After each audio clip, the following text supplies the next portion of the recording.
Yeah, so my family used to vacation down in Ocean City, Maryland. They have a whole boardwalk scene, and caramel popcorn's a big part of what they have down there. So it used to be just kind of a family staple to have a tin of popcorn around, whether we're playing cards on the back deck or just kind of hanging out watching a movie.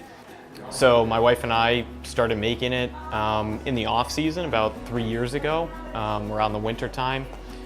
And it was great for Christmas, any parties, engagement parties, housewarming parties, things like that. People started to really like it. I was an architect up in Boston. I was at a big firm right in downtown Boston. I was sitting at my job and at my desk, and I got a call from my brother and said, I can't really stop thinking about this popcorn. He said, you should probably maybe give it a try and start a business from it. And he was the one that kind of really said, well, you should start looking into maybe doing it on Cape Cod and going back to the Cape. And the Cape should have something like this. I put a plan in place January 2017 and said by January 2018, I want to be in a space starting this thing, a space on Cape Cod starting this thing.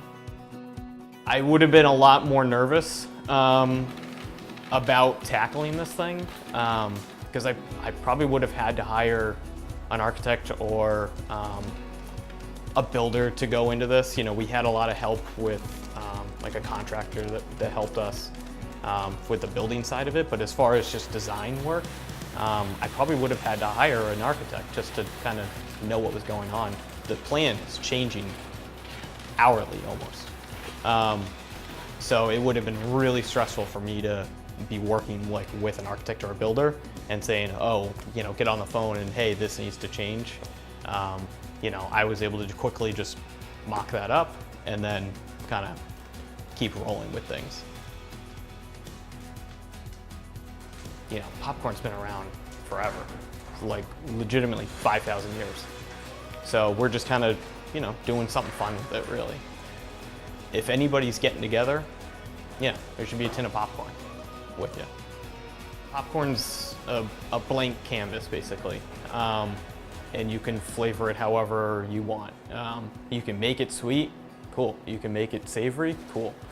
So yeah, as far as like experimenting, we'll kind of just come up with spices or things that we think taste pretty good, and we'll say, okay, well, how can we like popcornify that?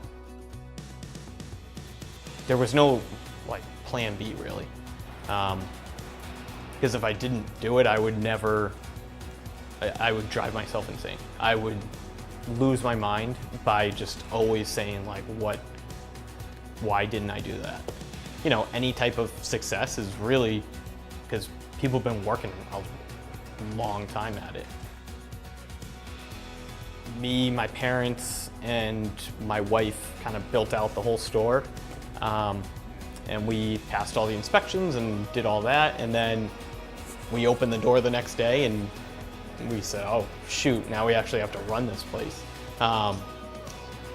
And yeah, we flipped the sign over to open and people actually came in, which was just absolutely like mind-blowing when it was first happening, of actually like people walking into the shop and like trying the popcorn that you've been making for, you know, the last few years, and then buying it. It was just mind-blowing.